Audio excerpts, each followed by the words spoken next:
Truman Capote's novel, The Grass Harp, published in 1951, unfolds the story of three unique characters residing together in a treehouse. This literary work, nominated for the 1952 National Book Award, garnered widespread critical acclaim upon its release and later found its way onto the big screen as a major motion picture adaptation.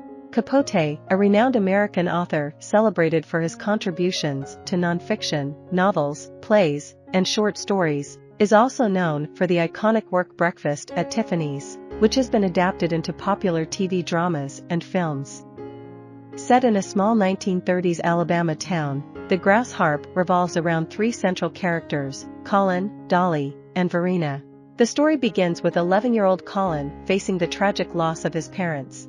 First, his mother passes away before reaching 30, leaving his father, a traveling salesman, unable to cope with the grief and spiraling into self-destructive behavior. Consequently, Collin's aunts, Dolly and Verena, step in to care for him. Soon after, Collin's father meets his demise in a car accident, likely due to impaired driving, although the cause remains unconfirmed. Left alone and adrift, Collin must find his way with the support of his aunts.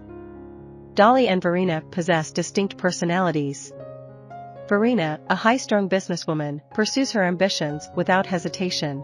In contrast, Dolly is gentle and unassuming, spending her time tending to the garden and experimenting with herbal remedies. While Collin holds affection for both aunts, he feels most at ease in the company of Dolly.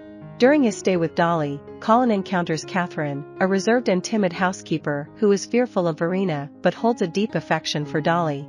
Much like Collin, Catherine arrived at the house as an orphan, where the sisters welcomed her into their fold. Although not a blood relative, Catherine feels like a cherished member of Collin's family. Collin spends his time assisting Dolly in gathering herbs from the garden, while Verena dedicates herself to the family business.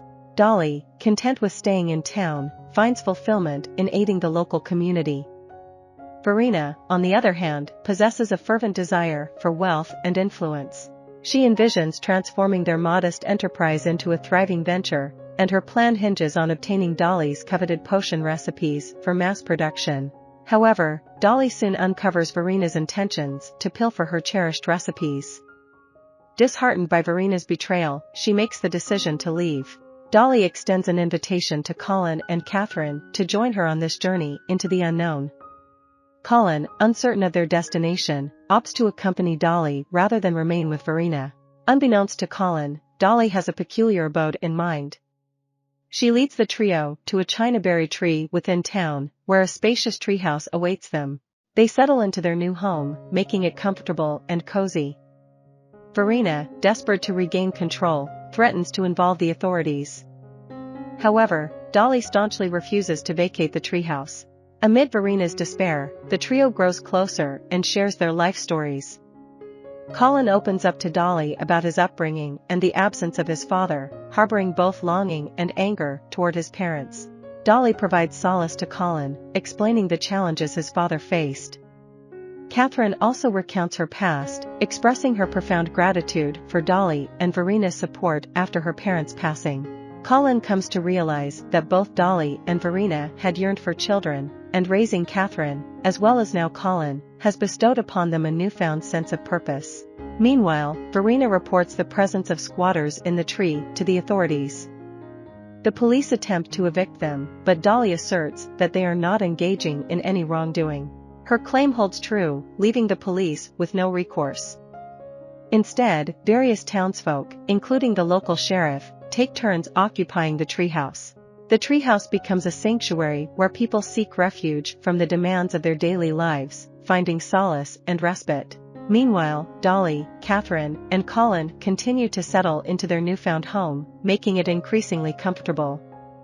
However, a day arrives when everything takes a sudden downturn. The sheriff intervenes, arresting Dolly and asserting that they cannot indefinitely remain in the treehouse. Dolly recognizes that she cannot evade her sister's presence forever and must confront her.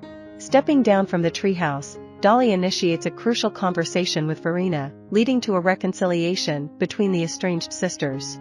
In this process, Verena confronts her own solitude and recognizes her need for companionship. With newfound clarity, she decides to embrace friendship. Subsequently, Catherine and Collin also choose to leave the treehouse. As Collin descends to the ground, he comprehends the necessity of moving forward with his life. While he still carries the memory of his parents, he understands that perpetual grief is not the path to healing.